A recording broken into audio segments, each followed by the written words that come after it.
Game 1 of the FACEIT CIS minor is finished, and we saw Prosto fall in a rather surprising fashion to PLINK. Nemiga unable to join us at the competition, putting us to where we are now. HellRaisers, who got a bye, playing the winner of the last match, PLINK. My name is Parla, and I'm still joined by James and Matthew. Quick recap of your thoughts from that first game before we go into talking about this next one.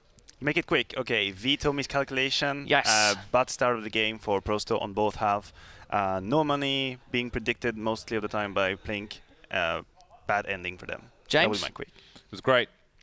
Thank you, James. That's some fantastic detail. Everybody at home, be sure to get involved with all the conversations and content that we have going on here at the Miners. Remember, we've got the Americas Miners, the CIS Miners, then upcoming, we also have the Asian and European. All you need to do is hop on social media and use hashtag FACEIT Minor. Oh, so we're on Facebook, Instagram, Twitter, wherever you can find us. Also, be sure to check out the stream on YouTube Gaming, gaming.youtube.com. There you have the opportunity to get drops and loot. FACEIT always providing for you guys at home. All right, everybody, let's talk about HellRaisers, the first team in this matchup, and a team that we haven't seen play yet. They got into this second round matchup because Nemiga weren't able to play. And so, guys, which is the first topic we should touch upon when it comes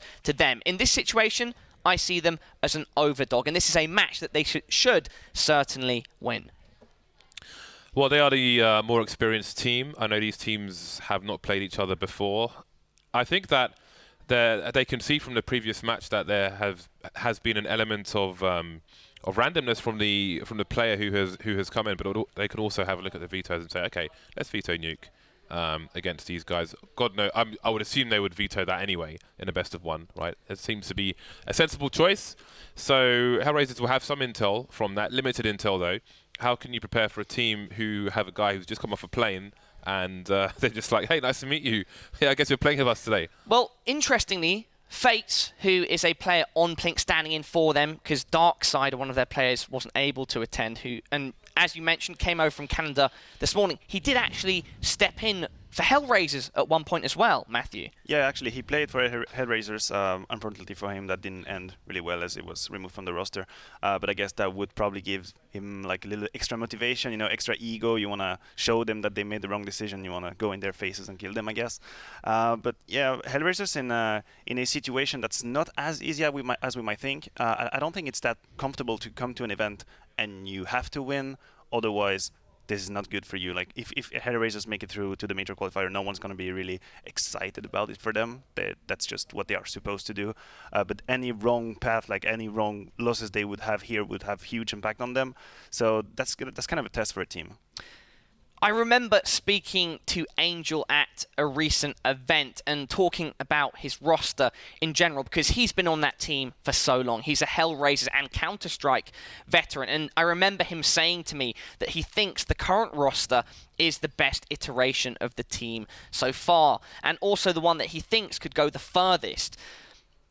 In talking about that, going up against a team like PLINK, do you think they have the tools at their disposal to make this an easy affair and and be structured enough not to be surprised, not to be gamed by the veto? Well, the thing is, if you're in HellRaisers' shoes right now, you should be able to pretty much say we are going to play any map, and just because we are better than you on an individual level, we are better than you as a team, it doesn't matter. Obviously, it's best of one. Why would they allow Nuke, for example, to go in? They don't play Nuke. Spoiler alert, so it's not going to be Nuke. But I don't think, besides that, I don't think the map should matter. They are better as individuals, as a team. And that's a way for them to say, we are here at the minor, and we are going to make no prisoner. We're going to destroy everyone. Yeah, I think that comment from them is kind of, you take it with a pinch of salt, because it's kind of like a fighter saying, oh, Assault I'm in Bay. Shout out to Woxic, Turkey. it's like a fighter saying, "Oh, I'm in the best shape of my life before every single fight." Right? They do have solid players like Bondik, who's back from his travels, which he's one of the best players in his region, in my opinion. So definitely a safe pair of hands. And indeed, I think it's more about playing their own game, not really trying to do anything gimmicky or trying to counter anything specific. The fact that the stand-in for the other team used to play for them, they'll have an idea of what to expect from him in terms of how he likes to play. Maybe he has evolved in since then, who knows? But that will certainly help limit what they can do to take them by surprise. So HellRaisers, they should be comfortable, but then look what happened in the previous game, right? Exactly. That was supposed to be Prosto all day, and they got annihilated. Exactly.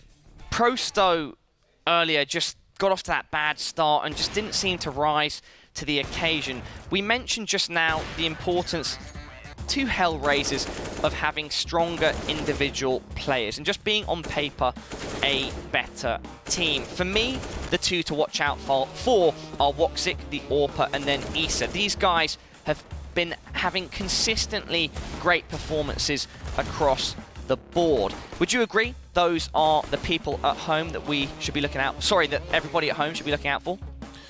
For me, I'm always a big fan of Bondik, so I think on the CT side, you'll have to look to Bondik to hold things down on a defensive team. I think it's very easy to overlook players like Bondik or Zipex, for example, and look at the Mad Fraggers. So I always have eyes on Bondik, but absolutely Woxic is definitely the guy in the headlines at the moment, so a lot of people are going to be looking towards him as well.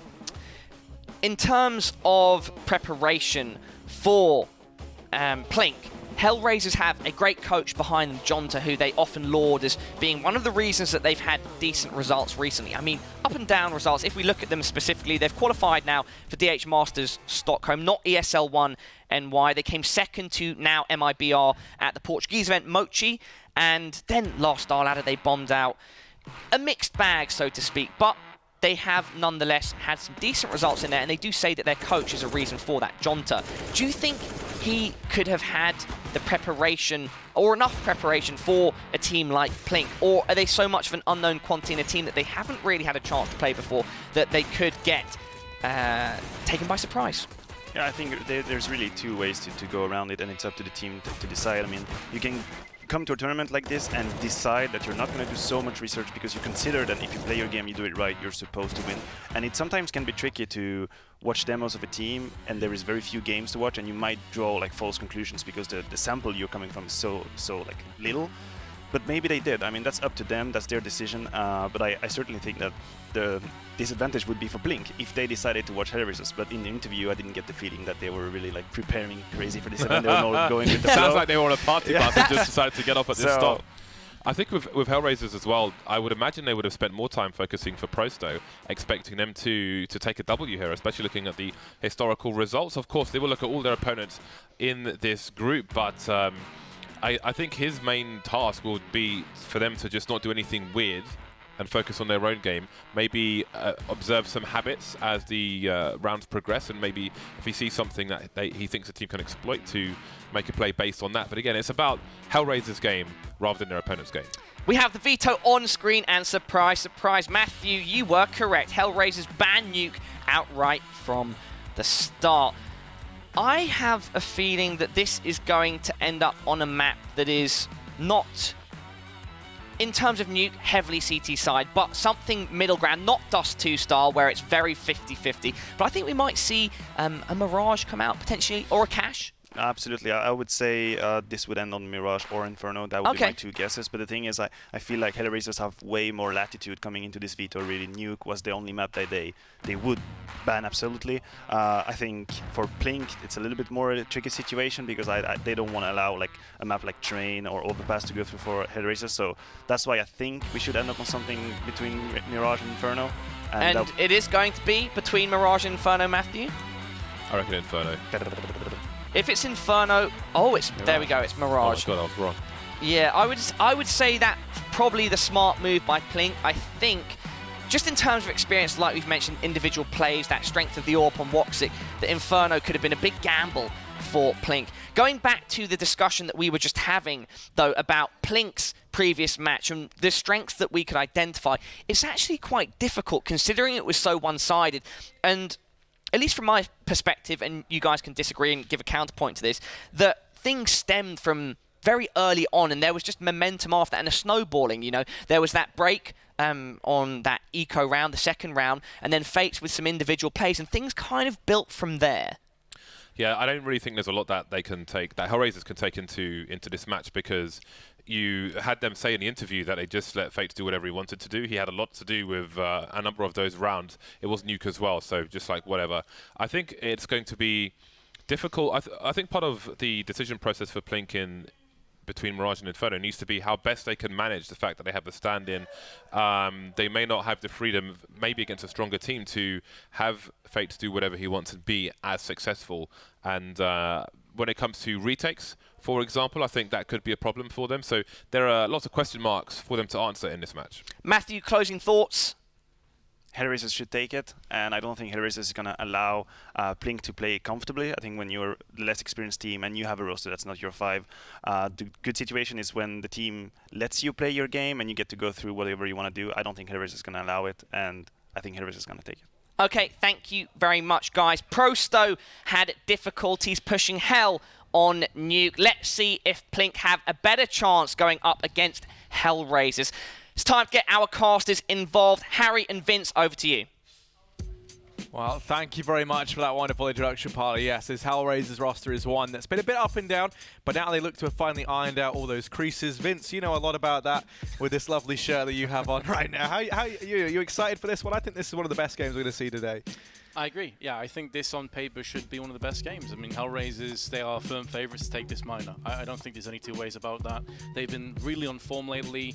The likes of DreamHack events, they've been performing well, getting towards the latter stages. They're just a very solid team. And so, yes, PLINK, they had a good performance. We discussed this before. They've got an extra game in terms of warm-up. They've got comfortable now in their setup. And a really, really strong, solid win is going to give them the world of good in terms of confidence. But you've got to think that HellRaisers just come in here and just style on them. Yeah, I mean, I think you need more than just confidence and that little hour of warm-up earlier on. But the other thing as well, you know, admittedly, while you can't imagine HellRaisers have really, you know, had too much experience versus this roster, so they would have had a chance now to kind of sit things out, see how they like to approach things in that last map. Admittedly, when it's a bit of a stomp, there's not too much you can learn from it. But, you know, I mean, even then, hearing kind of the interview with how they played with FACEIT in this roster, that's going to be interesting. Plus, I mean, this HellRaisers roster, you know, no one knows FACEIT better than them in a sense, right? They played with him for a while. Back in the Star Ladder Invitational at Shanghai, they came third there. It was like one of their first decent results, I remember, with this squad. Admittedly, it was a little bit different because we didn't have Bondik or Woxic in the team back then.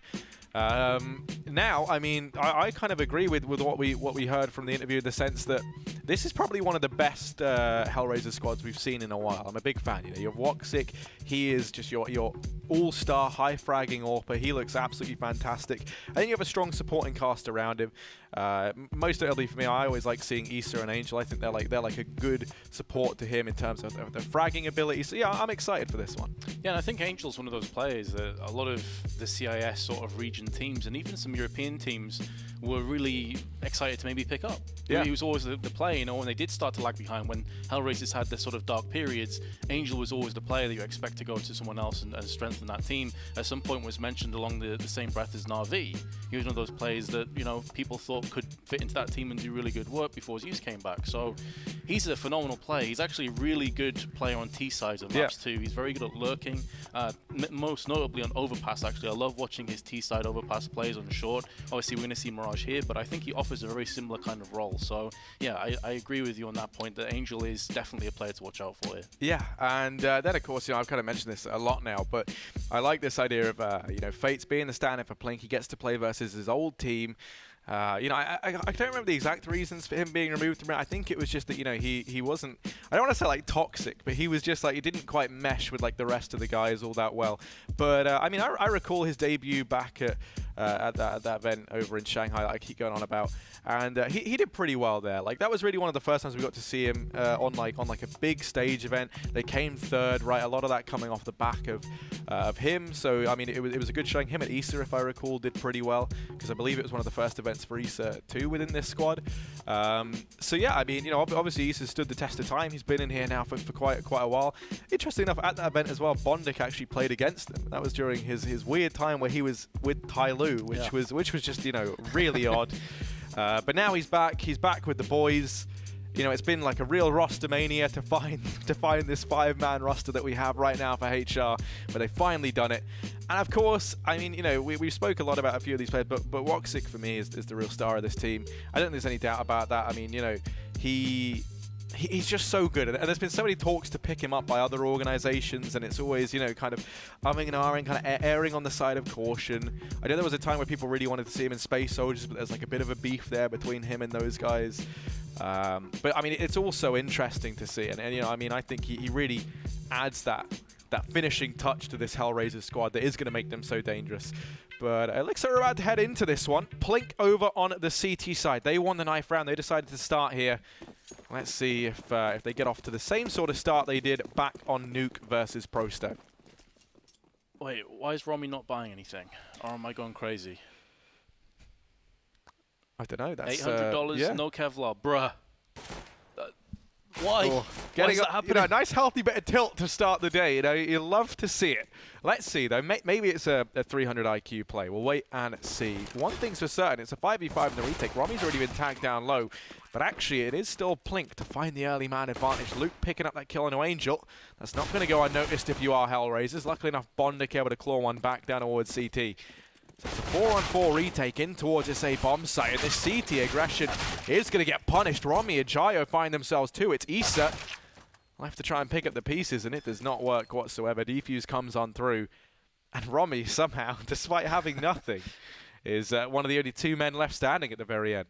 That was really scrappy from HellRaisers. It's important that they don't take PLINK lightly. They don't underestimate them and start making rash decisions, because they peaked CT 1 by 1, 3 players in a row against 2 players from the CTs. Like, that is suicide. That is just going to cost you horrendous amounts of damage, and effectively lost them the round. Of course, they do get the bomb plant, so it's going to be an AK in for Woxic straight off the bat. He's going to be the raid boss.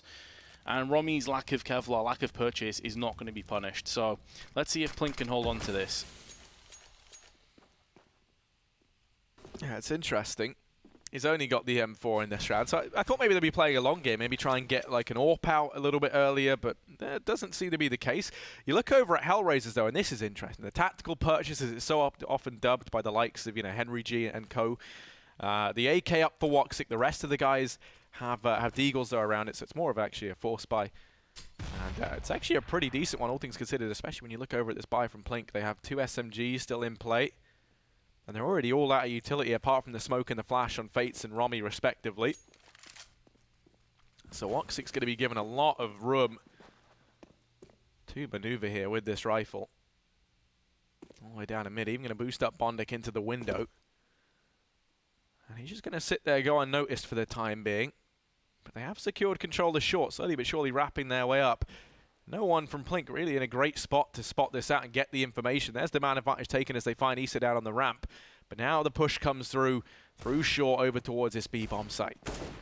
Only 30 seconds left, though. They've taken so much time and casualties, and although there's not much utility left, it may not be required. Double spray from Ju into a window. Woxic does come back with one of his own with the aforementioned AK, but it's going to have to be forced down now in the plant. That's going to allow them to pounce on top of Woxic. Dead Fox may be able to get this plant in, but the knife's going to stop it alongside the M4. So no bomb plant, nothing for HellRaisers apart from the 1 frag, and that is not good enough.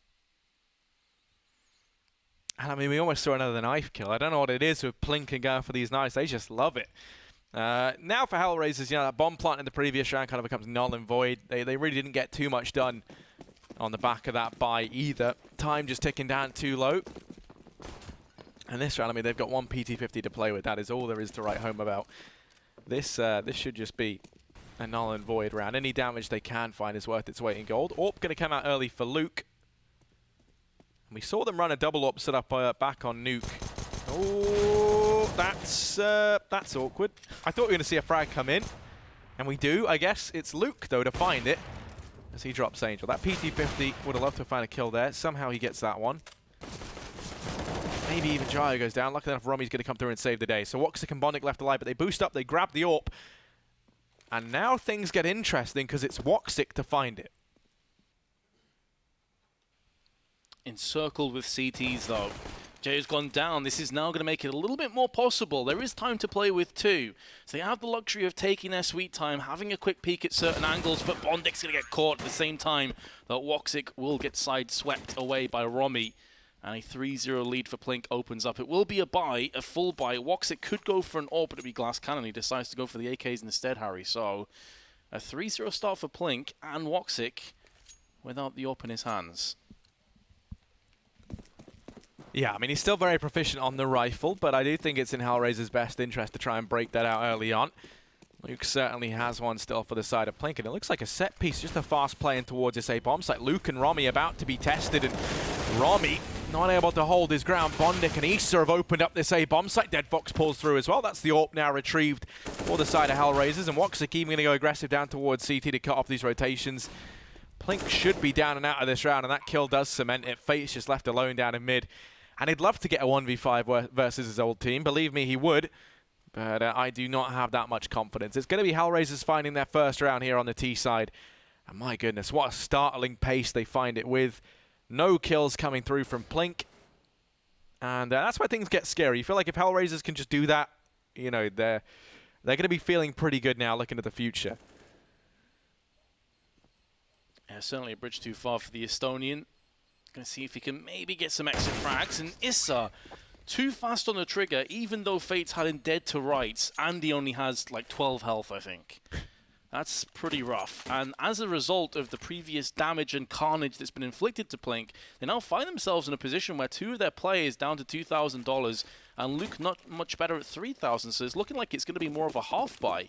So HellRaisers just get one round, and instantly the CTs have to react with playing a bit more passive. Yeah, Deagle on FATE's going to be over in window. You can see Bondik flashing over in mid, but they're not going to go tango with the pistols there. Instead, they think that they might find some results inside of B. Angel, he does indeed. That's Jaya to fall down in the lower tunnels. I think he tried to go aggressive there from the window position. FACEIT already comes rotating over here towards the B bomb site, but HellRaisers, it's all the ruse. They back away. They retrieve the bomb, and now they look to try and retake control of mid. The battle for mid will commence shortly, you have to feel, judging by where HellRaisers are moving in, both Bondik and Issa. They're both coming up towards Luke. He's going to have a couple cracks at it, but misses both of them and gets the ultimate treatment to the head, courtesy of the AK-47. And now PLINK with Romy, Redhide, and FACEIT going to have to try and hold the line. They're going to have two players on B, which is looking where the bomb may be transitioning across to. So there could be another trap being sprung shortly, and it seems like HellRaisers are going all in for this. So if Redhide stays in position with that P250, this could get a little bit worrisome. Yeah, he's got to put the hide back in red. Oh, how's he not burning? This man, this isn't a 1G, this is a G1. He's become the fire. He's going to be holding close, and there we go. Frag found on a Bondik. They know that he's here now. They're going to go pushing onto him, and Issa, once again, the low HP warrior going to pick that up. Romy's left 1v3, and you really don't fancy his odds in this sort of scenario. Does have the Deeg to play around with. He's going to take a little peek on in. With Angel and Issa both tagged down so low, this is still possible. There's rifles that could be retrieved, and Woxic, I was going to say maybe going to give up the first frag, but not the case. He only gets tagged for 22 damage, so HellRaisers moving swiftly on to their second round, but now the buy comes back in for PLINK, and straight back into that double AWP setup between FACEIT and Luke. JO's only got an MP9 though, so yes, they're pretty top heavy in terms of the double AWPs, but you have to think, Harry, if we get another fast play in, this could be to PLINK's demise. Woxic instead is going to go aggressive with the AWP, not too far off on the flick. But with the smoke landing in his eyes, can't really see anything else, so he's going to back away. Dead Fox taking a little bit of damage from the Molotov, but he's alright, down to 90. And a smoke in B-Apps is going to stop any kind of aggression from Dead Fox. So it has been a bit of a stalemate in the early doors of round 6. Yeah, most certainly has. Important thing to note as well, as a result again for that double AWP by the utility over on PLINK is just so limited in this round. They're already down to 3 flashbangs and a smoke on FACEIT, and that is it. They have a kit as well.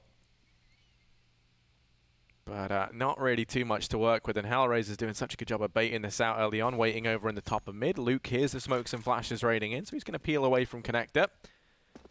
Not keen on peeking that early. Something else that's interesting at Ajayo and Romy down towards ramp. They're going to try and take position here. So while they do give up mid, they retake some ground back at ramp. And there's Luke to open up with a frag on a walk stick as he trumps the all-star AWPer over on HellRaisers. This is the price that you pay, though, going for 2 AWPs. Now we're starting to see HellRaisers crack open multiple angles towards short with no smokes, no incendiaries to stop them. It's going to have to come down to individual duels, which FACEIT is starting off well, landing the leg shot onto Issa, but does get plucked out instead from the side. Now it's down to Luke. They're both tagged up, not necessarily that relevant concerning it's an AWP, but still Issa's getting entry frags. 15 seconds left, but they're going to be able to retrieve the bomb and get the plant you'd have to feel with a smoke actually choking away the vision of Romy. So the bomb plant is down, but it's looking like the retake is going to be a success, barring some miraculous play by Issa. He's on 18 health himself, only has a HE to use, and doesn't know where either of these players currently reside. But he's been so good in these down and out positions. There's the frag on a Romy. Luckily enough, Jayo does pull things back. It comes down to the wire for PLINK, but they find themselves a 4th round in spite of Issa's best efforts.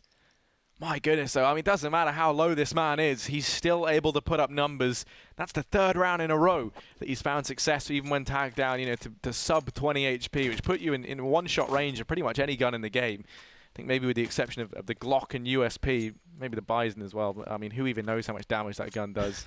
Like 3, I think. But, yeah, PLINK going to be finding themselves their 4th round on the board. HellRaisers still with cash to invest. AWP going to be out for Woxic. Utility is plentiful over on the T side. Same can't be said for PLINK. They're still a little bit more limited than perhaps they would like. But it is improvement in terms of utility on their buy in the previous. Woxic brought down to his knees early on by Utility over here in Apartments. Courtesy of that Molotov and nade combination from Redhide. He keeps jump peeking it though, and I don't want to do that now. You know, if you're him and Woxic's there, you really don't want to chance that the 3rd time lucky.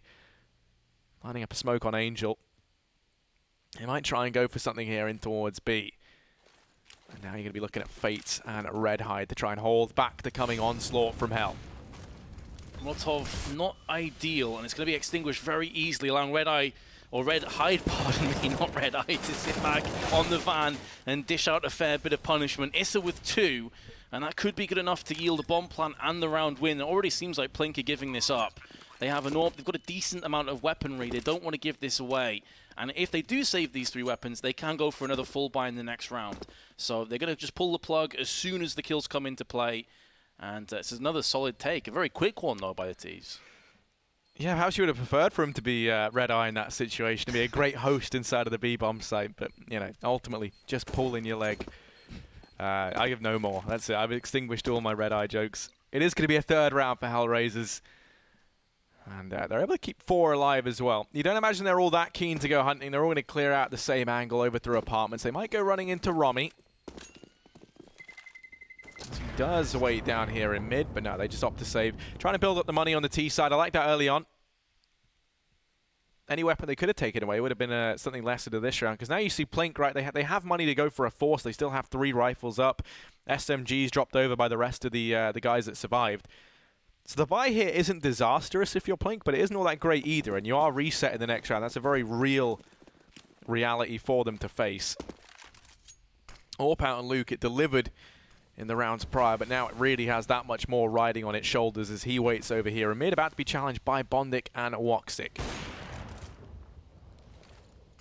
Romy still has $1,000. He could have actually dropped across the Desert Eagle to FACEIT, who could have gone in with a bit more utility. So we'll see if that comes back to haunt them later in the round. But as you say, it isn't necessarily the end of the world, but it really isn't excellent either.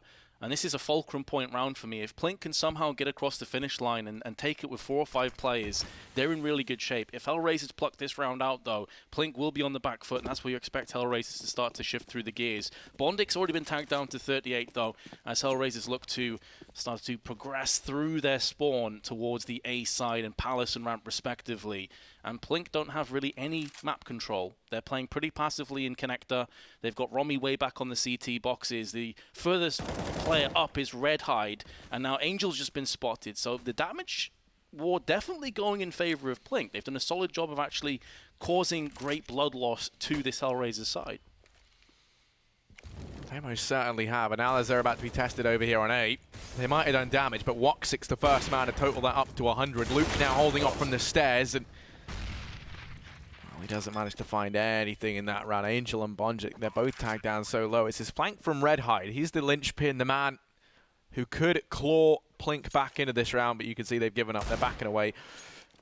Now you've got to be tempted. If you're PLINK, especially as you hear Angel over here at mid, now you find that. It's a 3-on-3. Maybe a bit devastated that you didn't go for it, but they will still commit to the save. And you can see Issa's rotating back through T-Spawn, wants to try and deny them saving anything out of this round. Sadly, not going to be able to as 3 rifles are carried forward. And they're going to be, what, second round loss bonus, $1,800. So Romy, yeah, he can't really afford much. Although you could have someone like Redhide drop a FAMA service. You've got to buy here. It's not going to be great, but perhaps better than nothing. Yeah, keeping their options open. It's always about minimalizing the damage, and they're trying to control it as best as they can. As you can say, they can drop a FAMAS across if they feel like it. It would be at a cost of some more grenades, though. So in the back of their mind, they may be thinking, like, at what point do we decide to just actually have a really solid purchase? How much they prioritize AWPing too, by the way, because Luke, that last round was really rough. He missed 2 or 3 very easy, comfortable shots, but we saw in the first match, actually, he was one of their star players. So if they want to prioritize the AWP in his hand, they've got to bite the bullet in this round, which is what they've ultimately done. And it's gone pretty well for HellRaisers. The early trade's gone completely their way. Yeah, I mean, that's 2 of the 3 rifles dropped. There is still 1 left on Redhide, but that's really all there is to write home about now. And well, he's going to give them a run for his money. Is able to go ahead and decapitate Woxic down towards a short angle, but here's Issa, and he's been so good in these entry positions. Deals with Luke with ease, and just Romy left to go toe-to-toe with over here towards the A bomb site. Does get tagged down low, but we know that's not a problem for Issa. You can see the flank coming in from Dead Fox down towards the ramp. Angel as well at jungle. Romy is fully surrounded and is going to be dropped, leaving Redhide 1v3. And with the AK out, they're buying next round regardless. Does he want to try and find anything here? Just misses the timing. Oh no, Angel. That's unfortunate. HellRaisers lock in a 5th round. They take the lead as well. But finally, we get to see a buy coming in from PLINK. And that should have all the bells and whistles with it.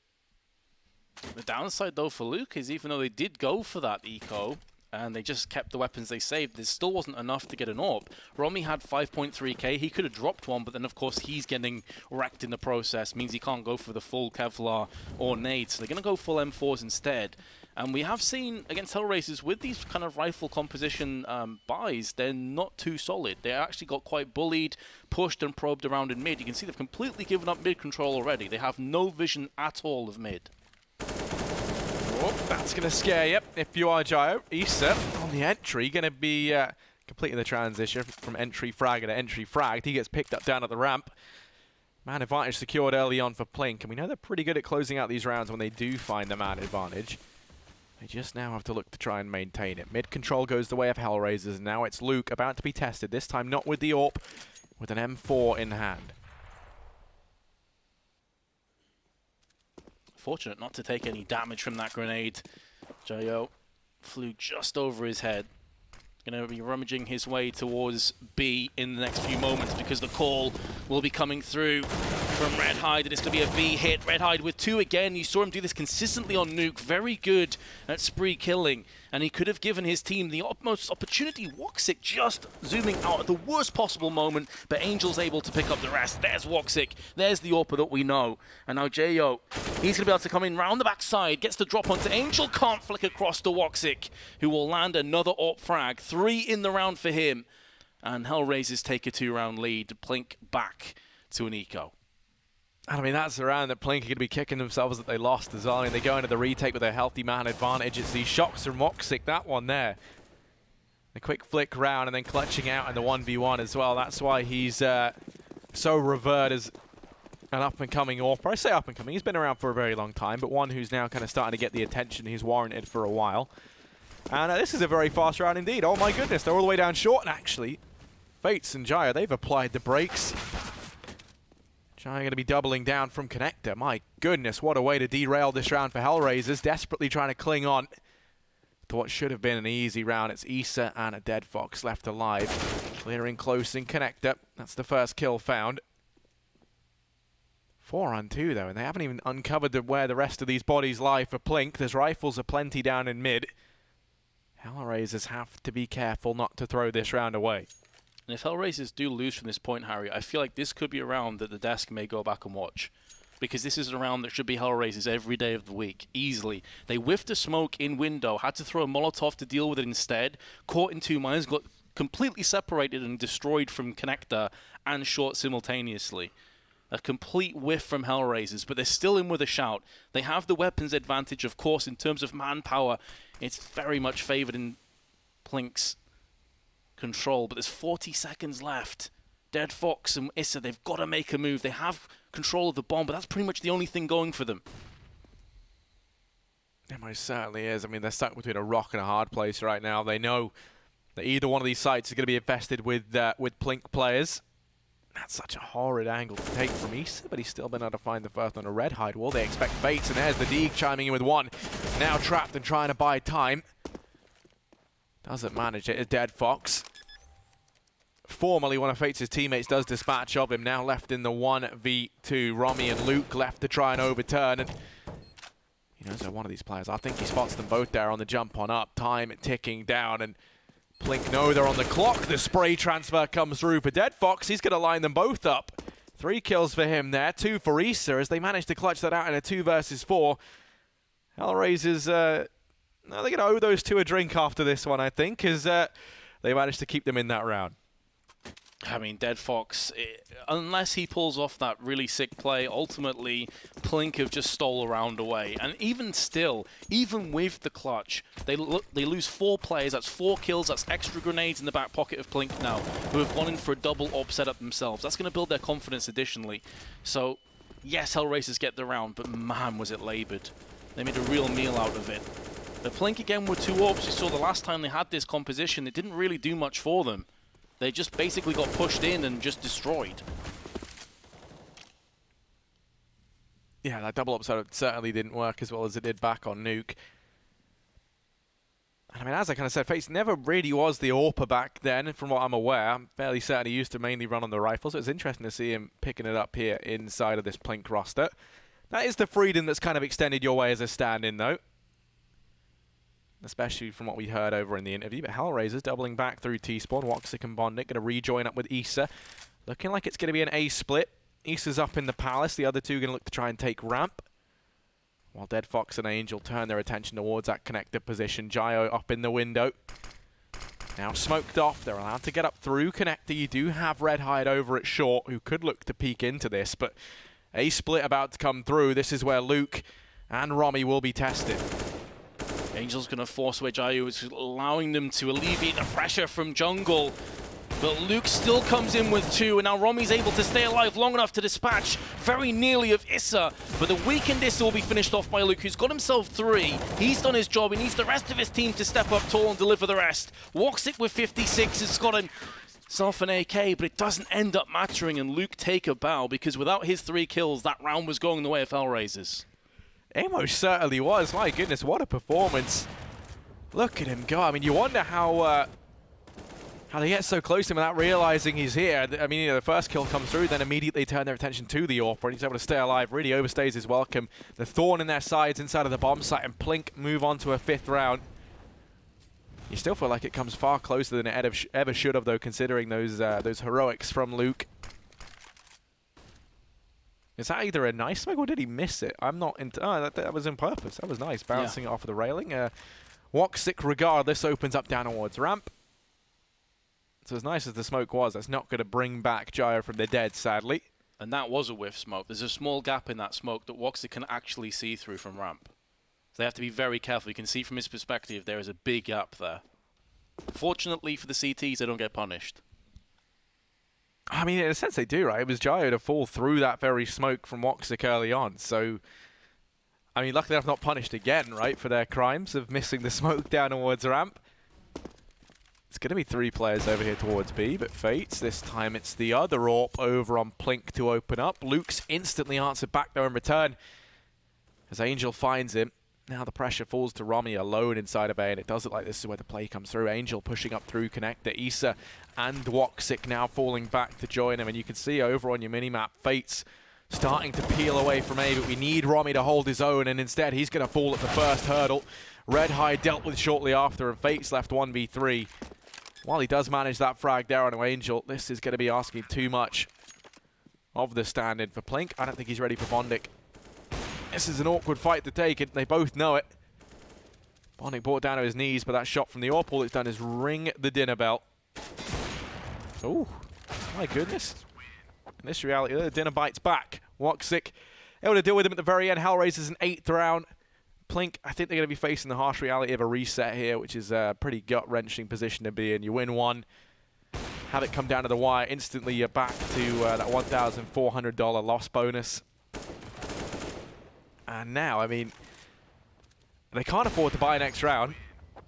So do they go for the force and just force, you know, both the rounds towards the end of the half, try and pick something up here? Or do we just see them eco and then muster together a slightly stronger force buy in the next?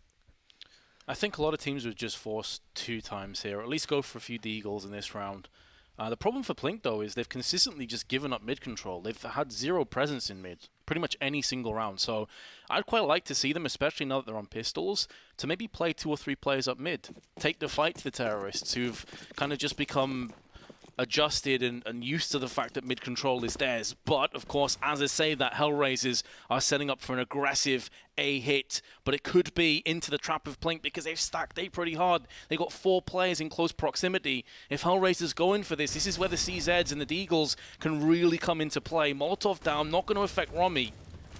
Lands a little bit too shallow to bother him, but that second one will. With a flash accompanying it means he has to get the hell out of there with his Desert Eagle. Running, will be getting 2 kills onto Dead Fox and Angel. No idea how he's managed to pull that one off and maybe going in for a 3rd, and he does. And HellRaisers have just been completely battered. Woxic is still alive, though.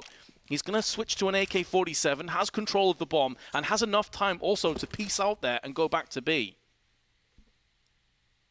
And you feel like Robbie should have surely done enough there with the Deagle heroics. Woxic left 1v2, though, looks to try and throw that all into question. Peek about to come through from Redhide up on the stairs. It's FACEIT to find it. A 6th round for PLINK as they managed to win the force. It might have been bondik and co coming from Palace, but in the end, it is going to be Romy to hold down the Newcastle. Which, there you go. Nice little joke. But I figured, shout out to Vince. The North. Yeah, it doesn't get shout-outs enough. But here we go. Last round of the first half, Vince, and PLINK a chance at going 7-8, splitting it right down the middle with HellRaisers securing a 1-round advantage. Because this force buy, not going to be a lot to write home about. They have a decent bit of utility at the very least. And they're waiting outside of B, which of course is going to lend itself quite well here to the T side as Redhide stands alone. But one thing we've kept commending this man for is his ability to spray transfer and rack up, you know, a couple of multi-kills here and there. He's going to need to stay true to that now more than ever. Yeah, it's a lot of confidence being shown to him to effectively hold B by himself and not even have a player that's close by. Now the smokes are coming into play. He's going to have to be helped out very shortly. He's doing a solid job of holding the fort by himself. It's solid utility work additionally to try and stall the terrorists for as long as possible. Many of which are getting tagged up by a Molotov. Whiffed AWP shot could cost them dearly though. Luke needs to start getting a hold of some of these. If he lands the shot on the cross, it's all over. He's missed another one. His position now is known. And it stands to reason they may be bulking up both players from the same angle. So now that Luke's gone down, it's all on FACEIT. One player is low, but Woxic's not required because bondik's there. Luke had 2 golden opportunities to close out this round, and he missed both of them. Yeah, Luke kind of started to show some signs of an AWPer who could hit some of the hard shots, but you have to first kind of get used to being able to reliably hit the easy ones. That's the way you kind of have to look at it. And it feels like normally it's the sitters, the ones that you have to hit, and you know, on paper are way easier than like that kind of 1v3 he got inside of the A bomb site, right? But that's the issue right now for them. This is probably what I'm going to say, like the 3rd round we've seen him miss some critical shots with the AWP that have led to them losing it. So now 9-6. PLINK going to be starting this second half. 3 rounds the advantage of HellRaisers. And looking like they want to try and play for B, ready to go rushing in. It's going to be Dead Fox that gets tested. Rotations coming in. Woxic and the rest of the gang from this short angle. They're already up close though, and while Woxic does find the first, it's promptly traded into by Redhide. Trying as best they can to answer back. They have to get back Gyro, and they do. That's the bomb drop. That's disastrous. Why is the bomb in there? I wish I had an answer for you, Harry. I have no idea. And he went in there aggressively before players even were getting killed. He just took the bomb into kitchen. I don't know if that's a lack of communication, if he just didn't realize he had the bomb. I don't know, but I feel like they could have even maybe got the bomb planted in amongst that smoke if he didn't take it into kitchen, which at the very least is going to move your economy through. You can now have options. Instead, they're going to have to go for a force. That's a real head-scratcher for me.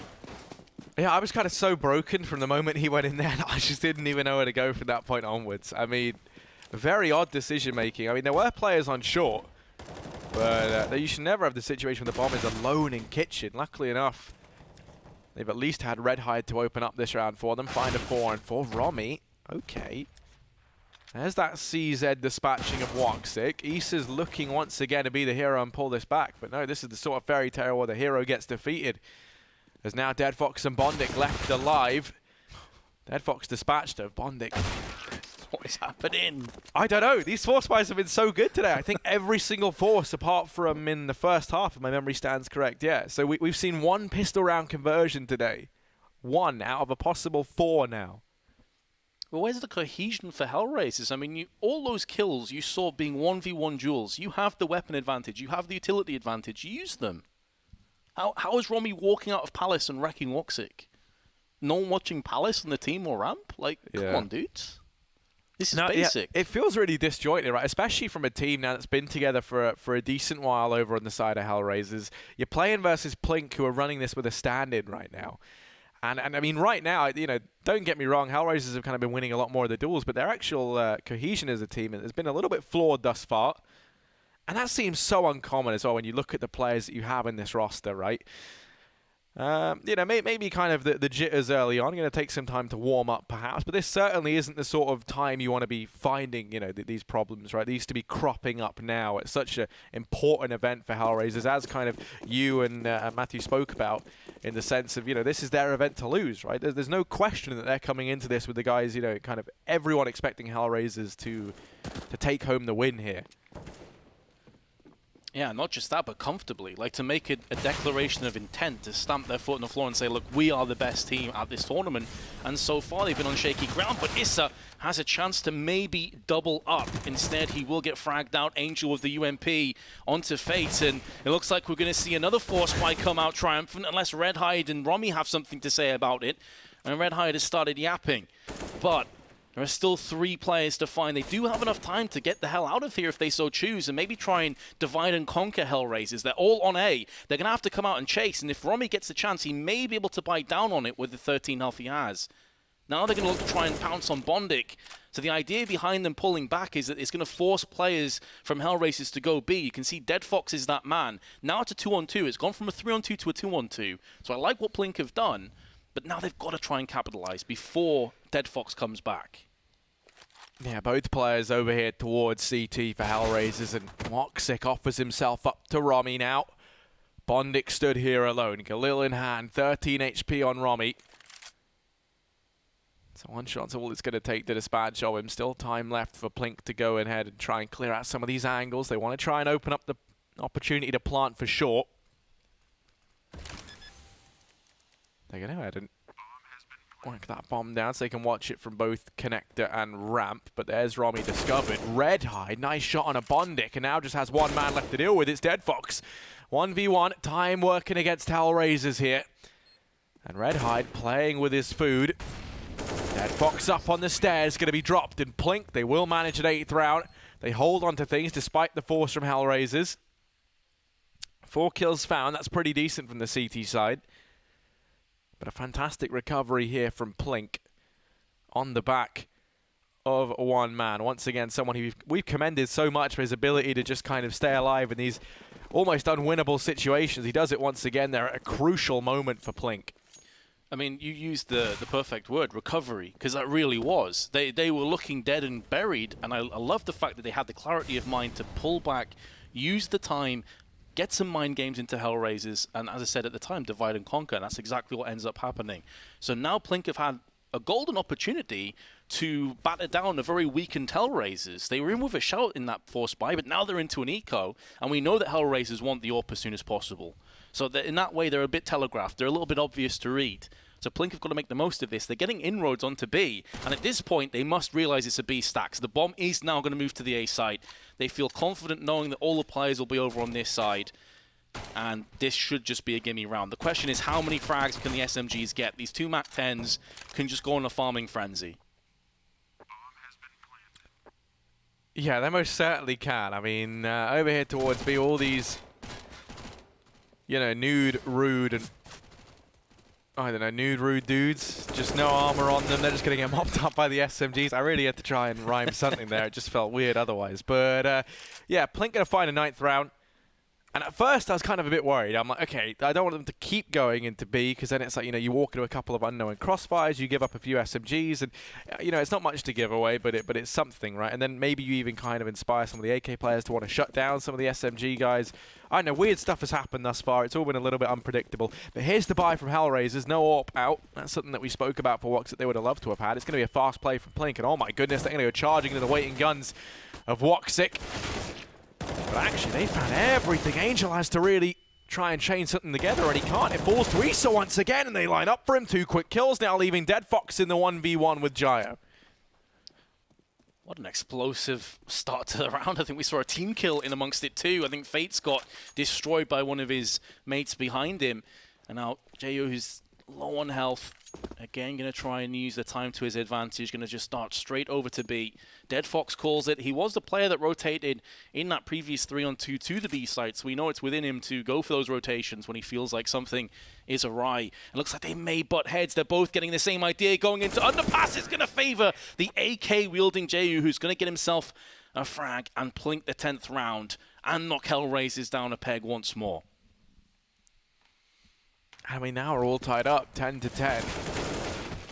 The money's run out for HellRaisers this time around. PLINK in with a chance to take the lead. And I tell you what, Issa has been so good in some of these crucial moments over on the side of HR. You feel kind of bad for him, right? Because in that scenario, they're finding 3 kills to haul back that round. Almost makes it possible, but it just comes down to the 1v1, and at that point, feels like it's anyone's game. Now, Romy to open up with that frag on a Bondic. The rest of the players that were partial bought into this one, Angel and Issa, going to be waiting over here towards mid. And PLINK, it's a nice adjustment. You know, we've seen them be willing to go for these very, very fast plays. You know, they found themselves an entry here over towards A, but they're not rushing into it. You know, they spotted that it's only pistols, as you say. HellRaisers, they're a team that like to have these fall buys, like to have the AWP out, so they're predictable in that sense. And now anticipating that it is just pistols across the board for HR. PLINK, they've applied the brakes. And they're looking to try and clear out some of these angles early on. Try and get a feel for how HellRaisers are playing this this partial buy round. As you say, really mixing up the pace. Not going to give anything away for free. They know that HellRaisers are reeling currently. They don't want to give them any chance. Showing a lot of respect to their pistol prowess. Next round, we know, is going to be a really solid buy for HellRaisers, so PLINK could get themselves just in the lead. And they really should, based off the fact they've got the first kill, they've got a huge firepower advantage, 30 seconds left, but they're moving on to the site. There's pretty barren of CTs. There's no one home to defend.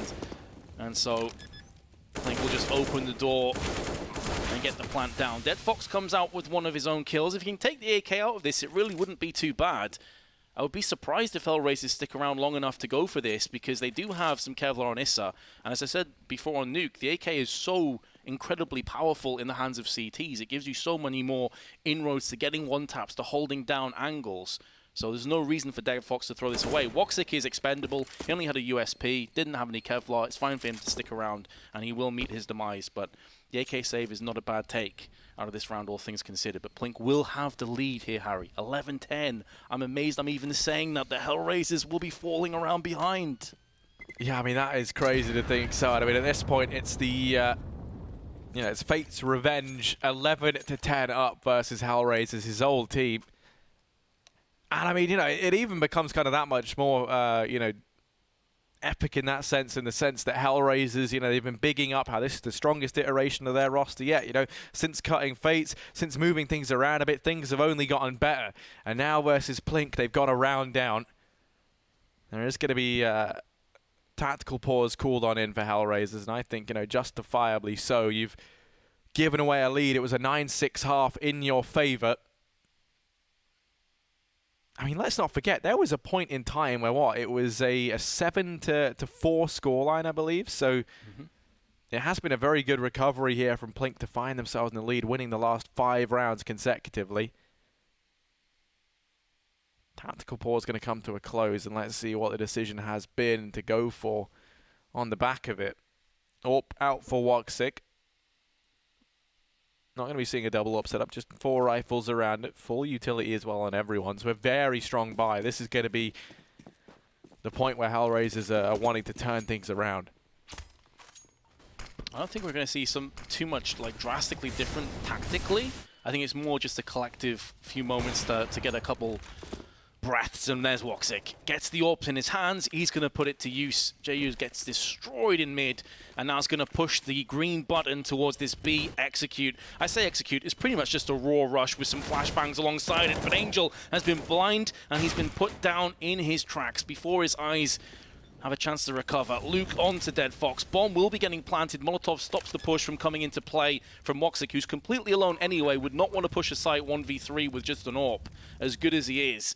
And now with the second molly on short, now Romy can look to take the fight to the CTs, but be careful what you wish for, because Iss is there, and he will oblige, knocking Romy out of this. Now it's looking a little bit rough for PLINK. They've got a weakened Redhide and Luke, and that's all that stands between them and securing this round, and now it's just on Luke. And surely he can't pull this off.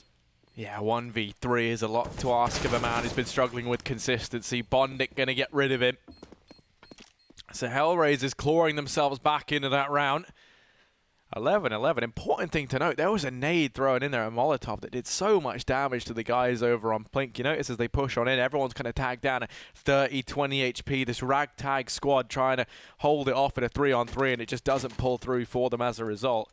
And now, interestingly enough, double AWP setup going to be bought into by HellRaisers. I believe there's actually the AWP that was retrieved from Luke, used to get that upgrade for free. Dead Fox going to be donning one of them, and he's taken that with him over here towards the B-bomb site, where it looks like he might be tested. Perhaps a fast play. That Molotov has slowed things right down, and that's denied any opportunity of rushing in towards the B-bomb site. And it's given time for Dead Fox to get into position. He's using that slight gap so they can spot a crosser. But if it's a rush, he had his crosshair in the perfect place to stop it. I really like that play from Dead Fox, even though it hasn't yielded a kill. It's a lot of information, and now there is the kill to follow up. He's able to turn tail and run away. Of course, he did typically AWP for HellRaisers for a while before WOXIC came onto the scene, and we're seeing why. He's landing AWP shots left, right, and center. Although he doesn't get the kill on Romy, he was only saved because it went through the bench. And you can see Dead Fox chimes in for the assist on the final frag. That's much better from HellRaisers. They've got themselves 2 rounds in a row, but that last round they lost no play. So double up setup stays in play. They've still got an AK on Bondic, looking so much healthier. Yeah, this is looking like a recovery now from HellRaisers. Still the buy on the board from PLINK. AWP out for FACEIT, interestingly enough. Going to be donning that over Luke, and I think that's because he had the spawn for mid. But spawns mean nothing when WOXIC has shut you both down. The only spawn they're going to know about is the one that they will end up back in at the end of this round. WOXIC leaving the lower tunnels. Both players flashed off the angle. That was a bit awkward. A chance for Redhide to find the trade. He flashed himself on the peak. He's like, I'm going to flash you and oh, I'm blind. It doesn't even surprise me, because that's just what I'm used to from playing matchmaking, right? Like, you're like, yeah, no, I've learned this really cool new flash. I saw Fallen do it. Oh, no, wait, it's all gone wrong. But speaking of everything going wrong, Romy's somehow brought this back into a 3-on-3. Redhide has even spotted out the rotation, and that's massive. You can see the bomb over on ramp, looking like it wanted to fall away. It sticks around. They might try and use Redhide to cut off these rotations. Dead Fox on the short position, about to take the fight with him. Oh, Dead Fox switched weapons at the worst possible moment. But the bomb still trapped over here on ramp. This is a very awkward round. Both players isolated so far apart from one another. They've spotted out Gyro with the bomb, and that's now going to become their main focal point. Oh, what's going on over at B? This round is so confusing to follow. Gyro's left in a 1v2 somehow. Still has Issa to deal with the top fragger for HellRaisers. Gyro going to be coming in top of his team as it's the clash of the Titans inside of A. It's only Issa left at the end of the day. 13-11. And HellRaisers now with a chance to springboard into the lead, because there is no more money left for PLINK. What a mess that round was, Harry. As you say, quite confusing. I'm sure it was for HellRaisers too, when they realised, hold on a second, we've got a player over on B and one on A. What's happening here? It's to be fair, Jayu should have got the kill on Issa beforehand. He had a golden opportunity to get a free frag as he crossed towards default from, I believe it was Shadow. The spray, a little bit laboured, but it gets the job done from Bondik's perspective, and that's going to be a nice start to round 25, with HellRaisers now moving closer and closer to the finish line. Jayu's going to come through with his CZ. Rommy's not able to chime in with his Deagle, and will be laid to rest. So HellRaisers, they're looking good to take a 14th round now. Most certainly are. Dead Fox gets pressured. And actually, under the pressure, he'll crack. That B bomb site is going to be going the way of PLINK. They get the bomb down, and now they have rifles as well. 2 versus 3. This story might not be over just yet. Redhide and Jayo. And that clock work HellRaisers down. And that's a big miss from Woxic. Doesn't miss it the second time around. Jayo perhaps overextending in towards the market position.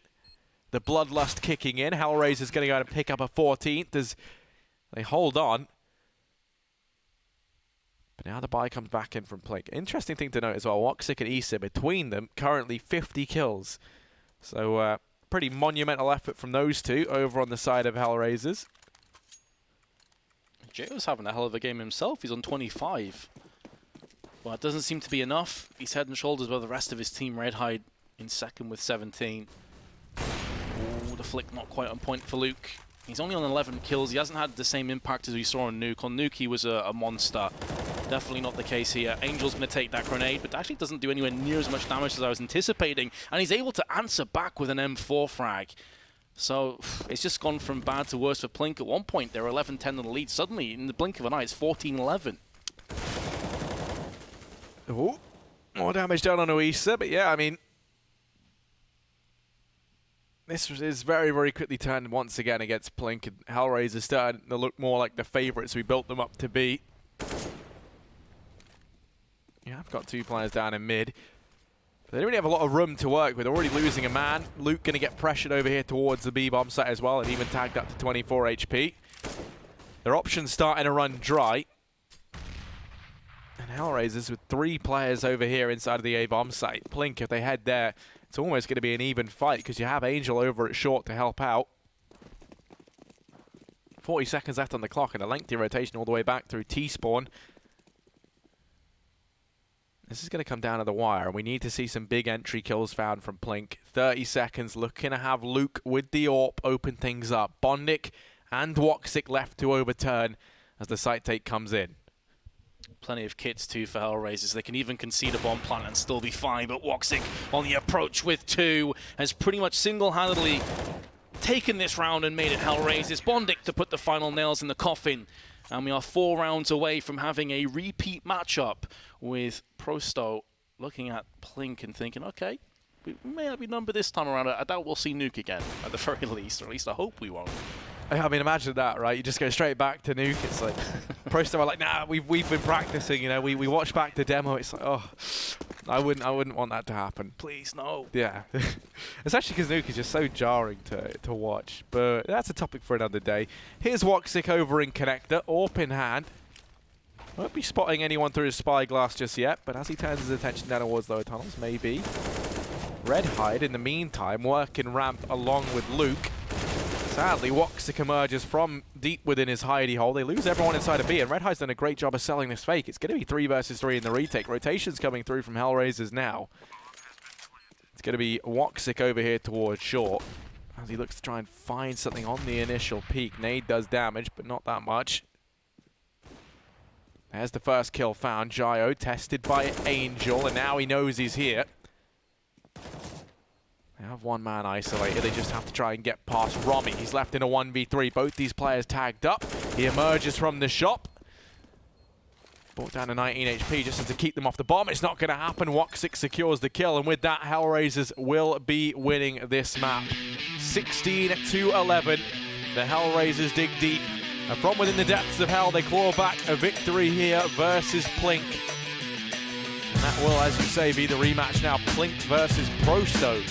I believe that's going to be coming up next, but focusing on this game at hand, very back and forth, all things considered. I thought this was going to be a convincing victory for the HellRaisers. I completely agree. I think many people watching this would have expected like a 16-6, 16-7 sort of score, but here we are. 1 point was 11-10. HellRaisers had a couple of dodgy economic moments around there too, and you thought, okay, well, this is where we're going to have another upset. But I think you started to see the experience. You also started to see the individual ability of HellRaisers being that much higher than their opposition start to shine through. Woxic also, it's no coincidence that towards the end he was getting more orcs. He was getting more kills. So, and I mean, the other thing as well, it felt like, once they found like that avenue they wanted to exploit, once they started to get in the heads of PLINK, they kind of lacked that ability to the resilience, right? That resilience factor that HellRaisers are so good at to kind of pull themselves out of that ditch.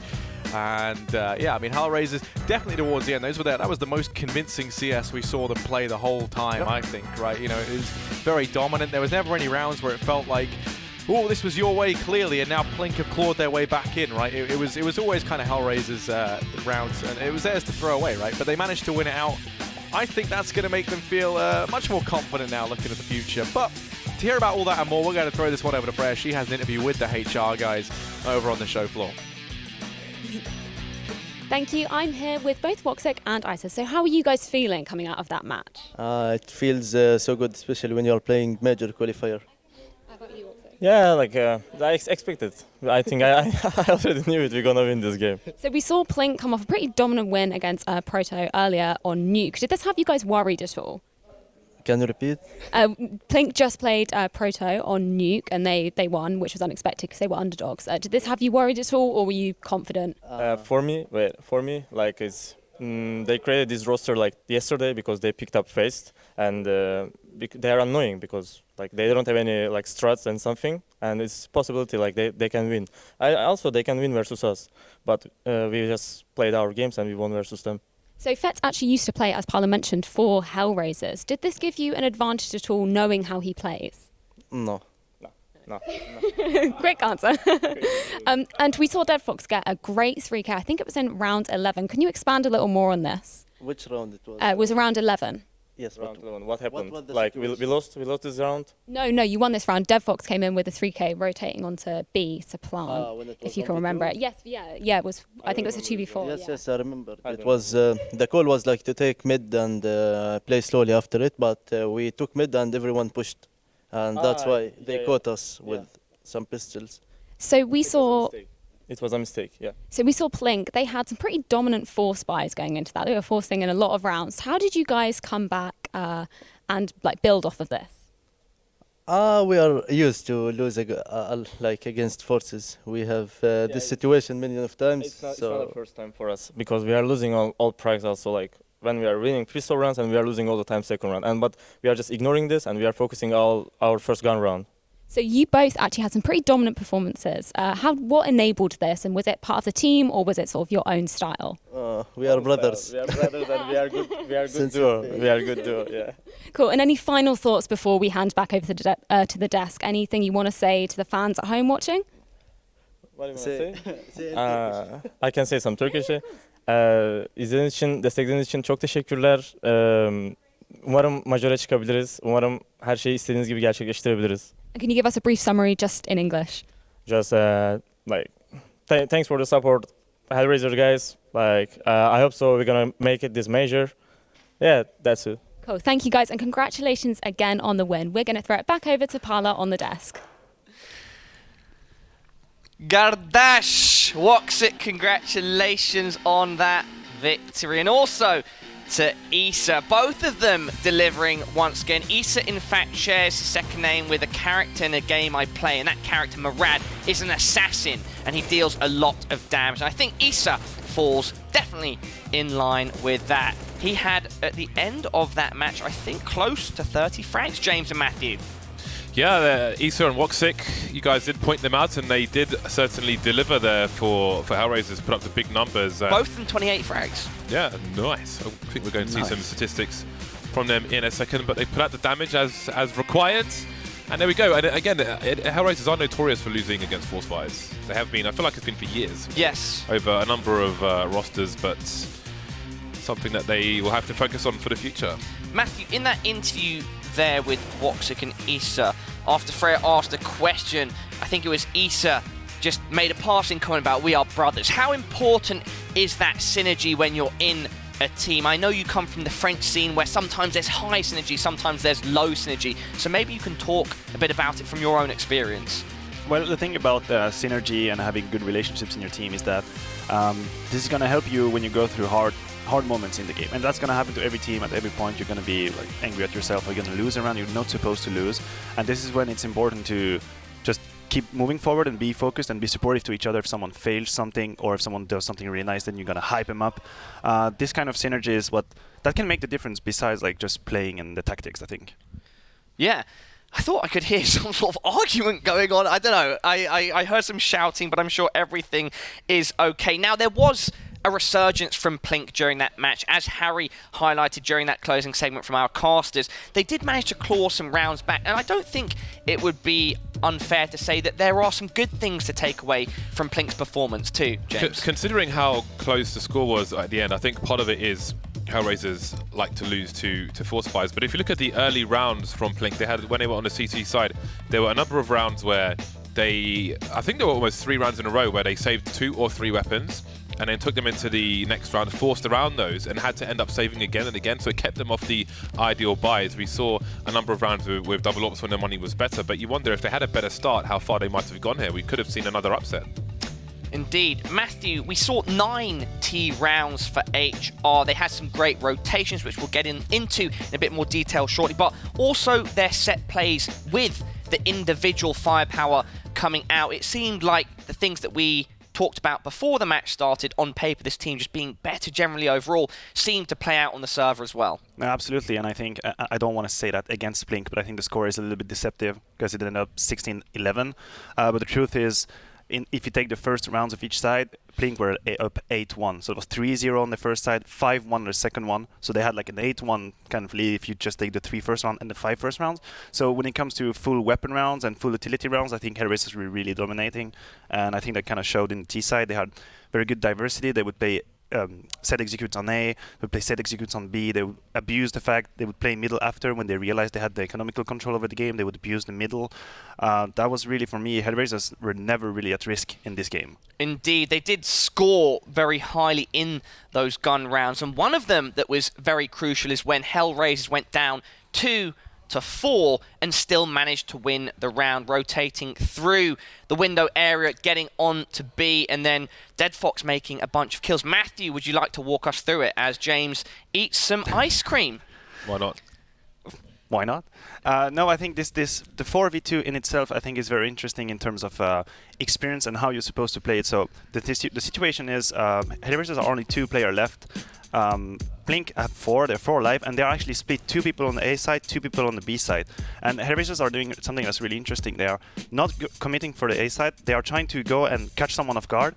And the problem is with the way PLINK is playing this is, if they are staying 2 on each side, so what happens is they are at the disadvantage no matter where HellRaisers is going, because it's going to be a 2v2 AK against pistols, because this is a pistol buy. So as you can see, the trades go for HellRaisers' favor, and then it's a 1v2. I think it's Dead Fox that has the AK, and he's in a good situation. So this clutch for me, this 4v2 is kind of an example of the experience, the importance of the experience. When you're a 4v2 with pistols, you might think you are an advantage, but the truth is, depending on how you play it, you're actually not at an advantage. You need to push for information. Yes. You need to stack the right side, and I think PLINK staying in a 2-2 kind of forced them into losing this round. Yes, if we are being hypercritical, I do remember in that situation, Dead Fox had some utility. Maybe if he'd thrown that out, it would have been an even easier 1 versus 2 clutch as opposed to having to get a beastly 2-man spray. But nonetheless, he did it that way. Let's get the bracket up on screen and see where we end up after that match. So, HellRaisers have now qualified through to the final brackets. And again, they will play the winner of PLINK or Pro Sto. And that will be a best of 3 PLINK versus Pro Sto. And that will be... It's not a best... Sorry, apologies, guys. It's still just a best of 1. This format... It is a... Oh, apologies. Yes, my producer is correcting me in my ear right now. It is a best of 3. I was correct about that. But they will meet the losers from Group B. The loser of that best of 3, though, PLINK Pro Sto, will go out of the tournament, right, James? Yeah, that's correct. Basically, what we can take from what you just said is the best of 3 is coming up and the loser's out. Let's just leave it there, Parla. Thank you, James. I appreciate that. The format here is very interesting. I think it gives teams more chances at a stab of qualifying, correct? Well, I think that if you qualify, you thoroughly deserve it, because it won't have been a simple and easy journey there. Yes. You've got to fight for it. You've got to put your chips on the table. You've got to get in. You've got to get in the mix. and stuff. Yeah, in the mix. Matthew, final thoughts about being in the mix here? Are you in the mix, Matthew? I've been in the mix. Are Yeah. you in the mix? Do you even know what that means, Matthew? I'm not exactly sure, so I'm kind of like in unknown territory here. Okay. No, but I mean, final thoughts. Yeah, HellRaisers did what they had to do. They're Sound through like- to the playoff, and James is eating ice cream. Yeah, I can It's hear mango flavour. his lips smacking them. Anyway, that will be it from us for now. Remember to enter our prize draw going on by heading over to faceitmajor.com/giveaway. Mine is Millionaire Giveaway. 2 million FACEIT points on the line. You can redeem them for a bunch of awesome... James, can I just taste a bit of this? No? You don't want to feed me ice cream on stream? Fair enough. He's selfish, and we'll be back for more action shortly. It's going to be a rematch and a best of 3 between PLINK, who won the first best of 1, versus Prosto. We'll see you shortly.